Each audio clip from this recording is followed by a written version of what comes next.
Bienvenue sur Crossover. Bonjour à tous, salut Pat, Ça va, Geoffrey? en forme pour parler des Pour les playoffs. playoffs, demi-finale, 4 grands matchs avec plein de surprises. À l'Est, des surprises à Ouais, l'Est. surtout à l'Est. Et on va parler un peu de la conférence Ouest d'abord. On va parler de la conférence, on va dire, qui suit la trajectoire prévisible, on peut dire ça comme ça, avec de bonnes équipes du second tableau qui sont en demi, mais il y a une domination quand même très importante de Houston et de Golden State. Et Golden State. Et moi, je pense que ça ne laisse pas vraiment de possibilité à Utah et aux Pelicans de New Orleans de se qualifier. Ton avis sur le sujet? La même chose que toi. Là, on se dirige vraiment sur une finale qu'on avait déjà prévue pour tous les fans de basket depuis le La début de pré-saison déjà, la depuis, pré-saison.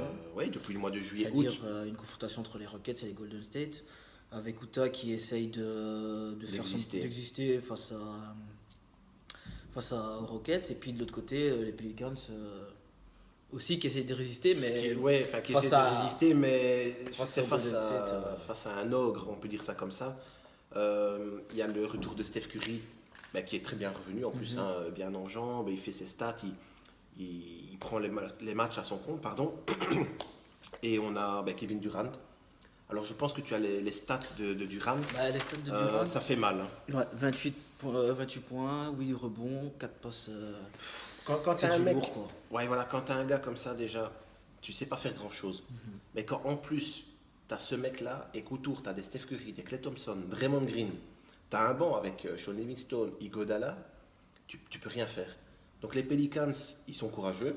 Il y a Anthony Davis qui fait son boulot, qui est bien tenu quand même. Il n'a pas la même liberté que ce qu'il avait face aux Blazers. Aux Blazers, ouais. Mais derrière, voilà, tu as Rajon Rondo, tu as Drew Holiday, mais qui n'est pas non plus du tout aussi performant que lors du premier tour face aux Blazers, de nouveau. Donc en fait, cette équipe, elle a pu aller chercher un match face aux Warriors. Moi, je pense que c'était le seul match qu'ils vont pouvoir prendre dans la série. Je pense Est-ce qu'on aussi. peut s'attendre à une surprise, selon toi, dans cette série-là? Non, je pense pas que ça va se finir en 4-1. Ouais, peut-être si je chope un 4-2 game, peut-être. 4-2 peut-être. Voilà, Mais donc en fait, les Warriors sont trop forts. ils sont trop forts, ils sont trop complets. Donc il va falloir penser aussi pour les Pelicans à des renforts pour la saison prochaine, pour faire peut-être plus. Ouais.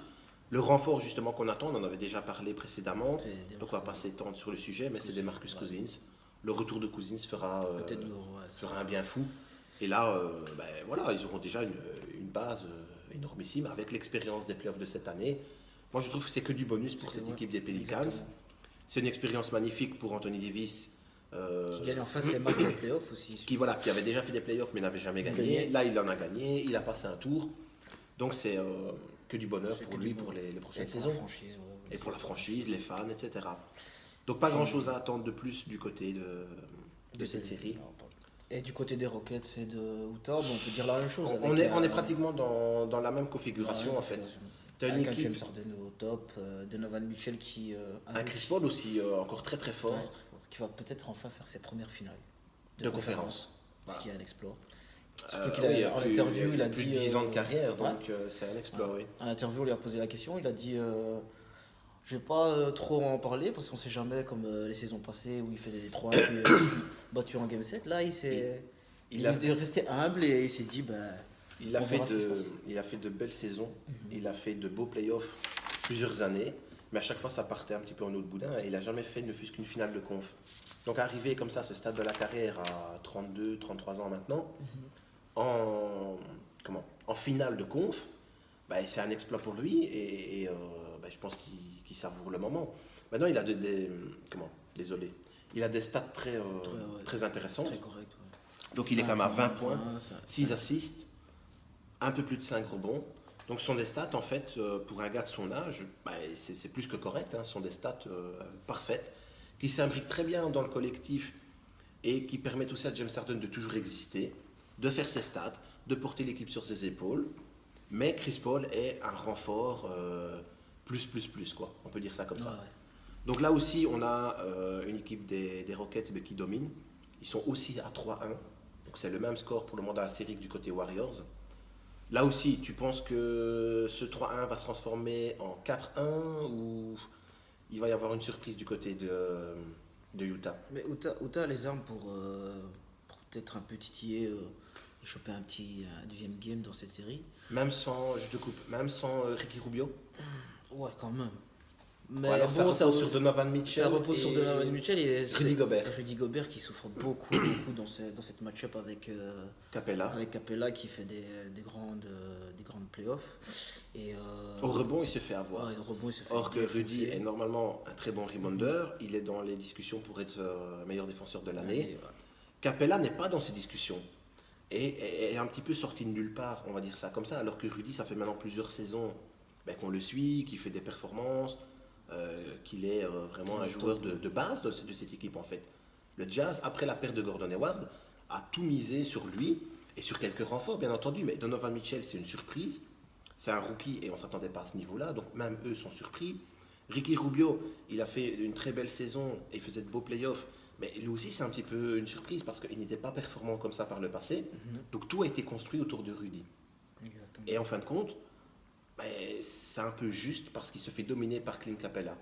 Toi, en tant que spectateur, est-ce que tu te projettes dans cette série en te disant Rudy, en changeant tel ou tel aspect de son jeu, peut faire passer un cap à Utah et les amener peut-être pas à passer le tour, mais au moins aller au 7e match? Au 7e match, non, je pense pas. Mais tu penses qu'il peut alors faire un gros match avec style 20-22 points, 15-16 rebonds? Ouais, ça il est capable, c'est sûr. Mais le problème dans cette série, c'est que Capella est tellement en forme. Capella, il joue le basket de sa vie en fait. Et je pense que du côté des Rockets, il vaut mieux tuer ce game vite fait, bien fait, pour directement se reposer un petit peu avant la finale de conf. Ouais. Et arriver contre les Golden State en mode à 100%, 100% et prêt à combattre. Parce qu'il y a quand même quelques vétérans du côté Rockets. Trevor Ariza, c'est plus un jeune homme. Chris Paul non plus, il a été très souvent blessé. Donc je pense que ce que tu dis est plutôt sensé. Les Rockets doivent vraiment enfoncer le clou. Et je crois qu'ils vont l'enfoncer aussi, ce clou, et qu'ils vont passer le tour normalement au prochain match. Donc pour Utah maintenant, un peu comme on l'a fait pour les Pelicans, la marge de manœuvre pour la saison prochaine, les attentes, etc. Qu'est-ce que tu vois qui va se faire du côté du Jazz? Du Jazz, déjà, l'attente elle est très bonne. Déjà, on a une bonne équipe déjà avec. La saison a été satisfaisante pour eux? Oui, je pense qu'elle est satisfaisante de loin et de loin. Ils ont un rookie qui a émergé au fil de la saison. Ils ont Ricky Rubio qui est vraiment bien dans l'équipe. Qui est très bien, oui. Il fait tourner le ballon. Je pense que l'osmose dans l'équipe, l'ambiance dans l'équipe est très très bonne, avec des joueurs comme Eagles qui est vraiment bien dans le. Et qui est surprenant aussi, parce qu'on parle des surprises, on parle de Donovan Mitchell qui est une surprise de Ricky Rubio, mais Joe Ingles, c'est aussi, malgré son nom qui n'est pas le nom d'une star, on ne s'attend pas à voir un gars avec ce nom-là faire des ravages, mais plus sérieusement, il est un super complément en fait à ces joueurs un peu stars. Il fait le travail de l'ombre, il peut aussi scorer, très bon scoreur, il peut aller défendre aussi. Donc en fait, il est plutôt polyvalent. C'est un joueur qu'ils n'avaient pas non plus par le passé dans leur profil. Ils avaient Gordon Hayward qui était la star de l'équipe, mais qui, ils avaient construit autour de lui et de Rudy Gobert. Mais ils n'avaient pas ce profil du mec super polyvalent, un peu comme Trevor Ariza du côté des Rockets, qui peut certains soirs scorer 15 points, prendre quelques rebonds, faire quelques assists. Dans d'autres matchs, plutôt aller sur l'homme et défendre très durement. Tu vois, lui c'est aussi un joueur comme ça, hyper polyvalent. Alors il sort de nulle part. Mais il fait du bien quoi. Ouais, voilà, il soulage vraiment les stars. Et donc, comme tu viens de le dire, ça met une base pour l'année prochaine et peut-être. Un petit renfort. Tu penses à quoi toi? Peut-être un petit renfort en poste 1, une belle petite rotation derrière Ricky Rubio. Ouais, c'est vrai, ça. Ouais. Tu vois, pour pouvoir passer une certaine étape aussi en play-off. Comme cette année, ils sont un peu en difficulté, Rubio est blessé. Voilà, ça joue pas aussi sur juste. Sur le marché, quel joueur en poste 1 tu pourras avoir aussi? Il n'y a pas beaucoup de meneurs qui sont sur le marché en ce moment, je pense. Tony Parker? Est-ce qu'il y a encore les gens pour. Ouais, ça pourrait En le faire. rotation. En rotation, ouais, ça pourrait le On faire. en parle Surtout souvent de surtout Tony. qu'il Moi, demande. j'avais parlé dans l'émission précédente de le voir à New York, mais en fait, Ouais. dans un rôle de mentor, et je le vois tout à fait pouvoir le faire. Maintenant, c'est dans un rôle de mentor dans une équipe qui ne jouera pas les playoffs. Les Knicks, l'année prochaine, ils ne feront pas les playoffs. Donc, pourquoi pas accepter un rôle de mentor dans une équipe où bah, tu as au moins la garantie d'être en playoff. Ouais. Enfin, la garantie, entre guillemets, bien sûr, mais tu sais que tu te bats pour un but. Tu as quand même une base très complète et ils ont fait les playoffs cette saison avec Donovan Mitchell qui va sûrement encore progresser à l'intersaison, etc. Normalement, le Jazz, on peut s'attendre à aller voir en playoff tous les ans pendant 3-4 ans. Donc pourquoi pas un petit ajout de Tony. Ouais, ça pourrait vraiment le faire, surtout qu'il veut des responsabilités. Oui, il aurait un rôle, Comme avant, quoi. Un peu un rôle de mentor. de Et mentor, voilà. ouais. Donc, dossier à suivre, on verra. Maintenant, Bah, du est-ce coup, que tu as d'autres stats à nous donner pour cette série? non, juste les stats de Donovan Mitchell, un rookie exceptionnel avec 24 points de moyenne, 6 rebonds et 3 assists. C'est vraiment. Donc, c'est du sérieux. Bah, c'est plus, vraiment- plus que 3 assists, il est presque à 4. Ouais, c'est vraiment cette génération qui est très mature dans leur jeu. On en parlera tout à l'heure. On en avec un parlera. autre phénomène du côté Voilà, de, du côté des Celtics. du côté de, ouais, voilà, comme tu dis, du côté de l'Est et des Celtics. Mais donc des rookies surprenants et Donovan Mitchell, donc un joueur à suivre. Maintenant, Patrick, moi je pense qu'on va entamer- clôturer sur le dossier de l'Ouest et on va attaquer sur le gros morceau. Donc, on a une série exceptionnelle, on peut le dire franchement comme ça, entre Cleveland, qui était à la rue pendant toute la saison. On pensait même de ne pas être capable de passer l'étape du premier tour face aux Pacers. Ils l'ont passé de justesse au Game 7. Ils tombent contre les Raptors, qui ont fait, on le répète, la plus belle saison de leur histoire. Donc ça veut dire le bilan des Raptors, ben, il nous faisait penser que cette équipe, elle avait les armes pour aller, peut-être pas en finale NBA, mais au moins en finale de conf. On pensait qu'ils avaient les armes pour battre les Cavs. Et au final, Patatras. plus que patatras, c'est la Sweepé. catastrophe. Sweepé 4-0. Comment est-ce qu'on peut l'expliquer? Et oui, voilà, il la sort. Alors, j'avais mis cette casquette aujourd'hui. Je m'étais dit que j'allais faire une petite annonce en même temps sur Crossover. Celui que ça intéresse, une casquette Toronto Raptors à vendre. Non, plus sérieusement, ce 4-0, il fait très mal à l'équipe. C'est une équipe qui normalement se destinait à aller en finale de conf. Alors, ça tient sur un seul homme. Tu vas nous en parler, nous donner ses stats, nous parler un peu du bonhomme. C'est LeBron James. Il les a détruits. Ça tient, c'est le cauchemar de tout Toronto, on va dire, avec un King of the King, avec Ça fait 35 4 ans points, qu'il les sort des playoffs. 4 ans, 10 victoires d'affilée face au Toronto en playoff. Ça fait 35 points, 11 assists et 8 rebonds. Quasiment Donc, triple-double, pratiquement Que triple-double. dire du King? Ce que je tiens à dire, moi, c'est que ce mec-là fait encore des dégâts pareils à 33 ans. Que du respect. Donc à 33 ans, pour moi, il n'y a aucun joueur qui avait ce niveau-là. Jordan à 33 ans n'avait pas ce niveau. Kobe, encore moins. Kobe, il était quasiment détruit physiquement à 33 ans. LeBron, il joue le meilleur basket de toute sa vie à 33 ans. Et dans des Il y a playoffs. 15 ans qu'il a NBA, il a des playoffs quasiment tous les ans, il est allé en finale, il a gagné des bagues de champion, donc il a toujours des saisons très longues, très fatigantes, épuisantes. Il donne tout sur le terrain. Il en a perdu des finales. Il est Il toujours en a revenu perdu au des top. finales, il est toujours revenu, il a gagné des titres, il a été MVP. Enfin, il nous fait une saison, pour moi, c'est sa plus belle saison. Ouais. Surtout Alors, dans comme tu dis, sa plus belle saison, mais surtout dans une équipe qui ne tourne pas bien, avec un coach. Une on équipe n'en de, dira plus. je suis désolé, mais une équipe de bras cassés, Des bras pratiquement. cassés. Un coach, on va pas encore en parler, j'en ai parlé dans Ouais, l'émission déjà. précédente et j'en parle très souvent, donc je vais pas encore vous bassiner avec ça. Mais Tyronn Lue, voilà, j'ai déjà dit tout ce que j'avais à dire sur le bonhomme. Mais LeBron, en mode patron, le patriarche, quoi, le big boss, voilà. Moi, j'ai l'impression en fait que DeRozan, franchise player de Toronto, se doit de porter l'équipe, se doit de passer l'étape de Cleveland. Il doit les battre. Et en fait, j'ai l'impression que quand il affronte LeBron James et les Cavs, c'est comme s'il affrontait son grand frère. Tu vois, il sait que son grand frère est plus grand que lui, plus fort, plus puissant, que c'est lui le chef. Et j'ai l'impression qu'il s'écrase face à LeBron James. Qu'il sait très bien que LeBron est plus fort et qu'il peut-être a une sorte de sentiment d'infériorité ou tu vois un petit truc du genre et qu'il joue pas son basket. On n'a pas vu dans cette série le démarre de Rosanne qu'on a vu en saison ou qu'on a vu au premier tour.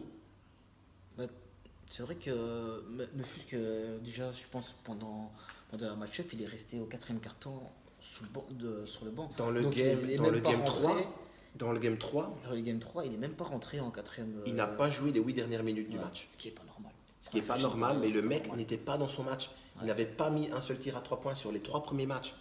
Il ne score pas. Il n'arrive pas à faire tourner cette équipe. Son pourcentage au tir a été catastrophique durant cette série. Il n'a pas pu faire passer une étape à son équipe. Kyle Lowry, qui est son lieutenant et qui maintenant est un joueur d'expérience aussi et meneur de jeu, on s'attendait aussi à ce qu'il passe une étape, en tout cas psychologique. Tu vois, de vraiment dire, ok, on est dans le dur. Ouais. Là maintenant, on se concentre, on se regroupe et on y va. Ils ne l'ont pas fait. Ils n'ont pas pu le faire. Ils ont un problème psychologique face à Cleveland. Ils se mettent eux-mêmes dans les difficultés en fait. Ouais, c'est vraiment- En sachant qu'ils vont être dominés par LeBron, mais ils le sont déjà parce qu'ils partent perdants. Surtout qu'ils font un game 1, ils dominent, un game 2, ils dominent, et puis game 3. Le Game 1, bah, ils devaient le gagner, on en avait déjà parlé. Ils l'ont perdu sur la dernière action. des crunchs, Le des Game 2, crunchs. ils devaient aussi le gagner. Ils l'ont perdu aussi par des bêtises, par des idioties faites par-ci, par-là. DeRozan, il a raté des paniers très faciles. On lui a laissé des tirs à 3 points du côté de Cleveland. Il le laissait libre. Le mec n'était pas en confiance, il ne les a pas mis. Ils l'ont laissé attaquer l'anneau. Il a tenté des lay-up. Ouais. Il les a ratés. Il n'était pas du tout psychologiquement prêt à affronter LeBron et à battre LeBron. Tant que des gars comme ça, qui sont franchise players, arrivent en playoff en se disant LeBron va me détruire, ils se feront détruire.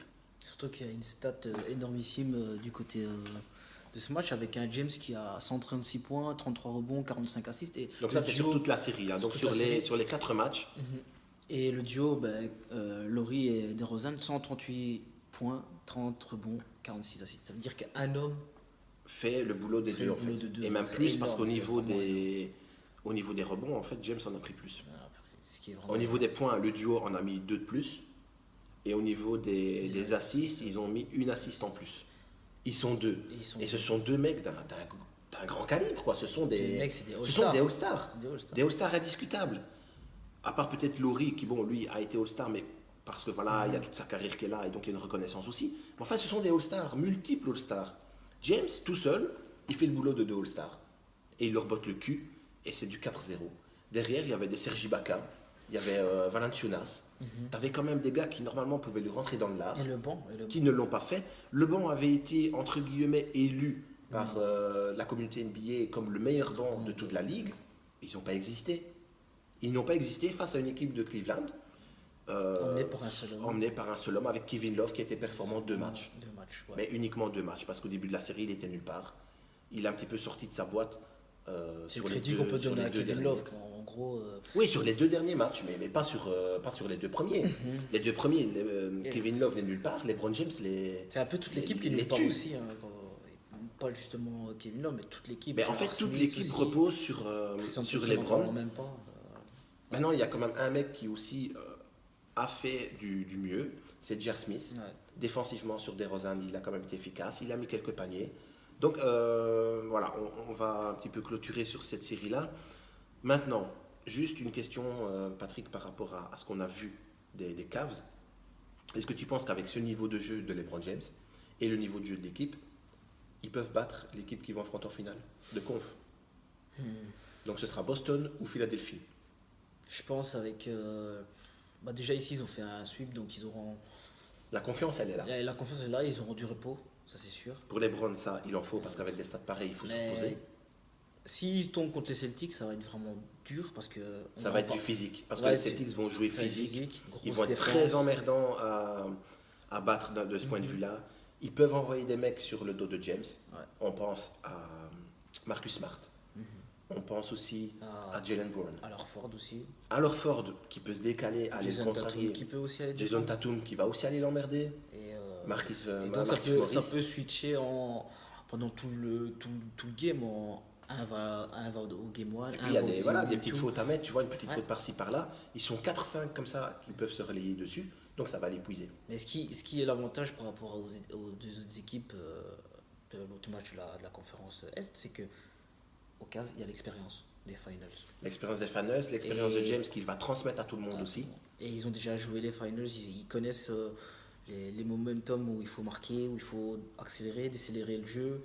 Mais est-ce que tu penses que James peut aussi amener ça sur les nouveaux joueurs, donc les nouveaux arrivants, c'est-à-dire les Larry Nance, l'équipe n'a pas beaucoup. Les Jordan Clarkson. L'équipe n'a pas beaucoup changé. Il y a trois grosses recrues. Ça, c'est George Hill, Larry Nance et Clarkson. George Hill, bon, lui, il connaît le refrain. C'est un joueur expérimenté. C'est un vétéran, donc lui, il n'y a pas de problème. Je pense qu'il saura être tout à fait dans l'optique de passer cette étape. Mais pour les plus jeunes, tu penses qu'ils peuvent aussi suivre le wagon?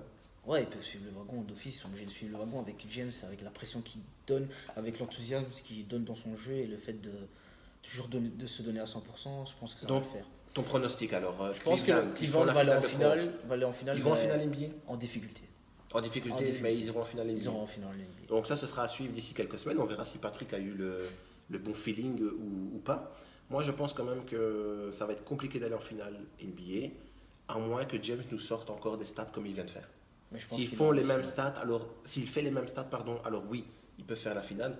S'il commence à accumuler une petite fatigue ou des choses comme ça, ça va être très très compliqué parce que derrière, c'est pas des Kevin Love, c'est pas des J.R. Smith, même s'ils montrent un plus, qui peuvent porter l'équipe.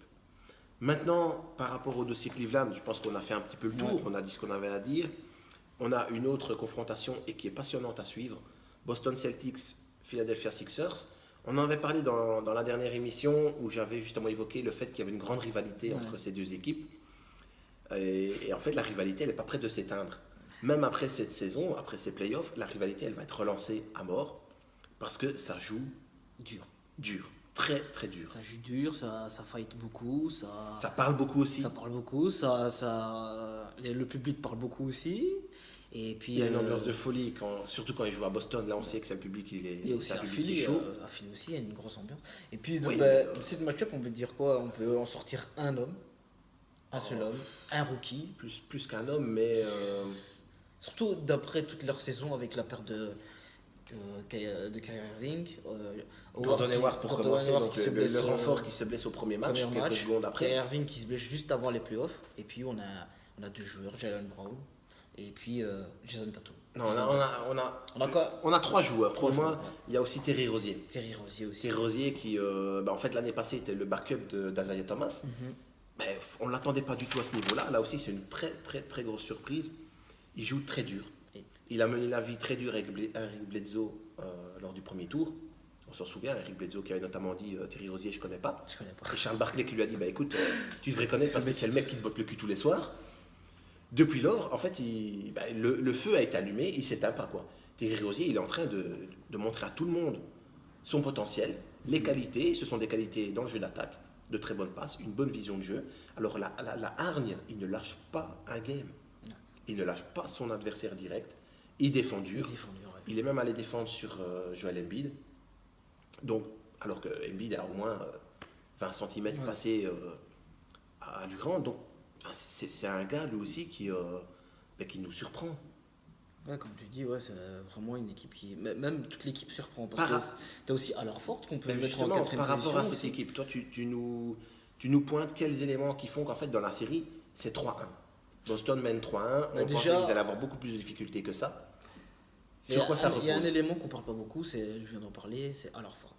Donc, ce vétéran, on connaît tous, grand défenseur, grand pivot, qui sait scorer, qui score super bien et qui a, sur le game 3, je pense, à Philly, qui met le panier de la gagne. Ouais, il a mis le panier de la gagne. Après, il a aussi défendu quasiment tout un match sur Joel Embiid sans faire une seule faute. Et il a presque détruit. Il a empêché Joel Embiid d'être Joel Embiid. Voilà. Il a empêché d'aller attaquer l'anneau facilement. Il l'a empêché de jouer, en fait. Et il a fini le match sans faute. Alors là, on peut voir les choses de deux façons. Où on se dit, ok, les arbitres, ils laissent Allerford faire un peu ce qu'il veut.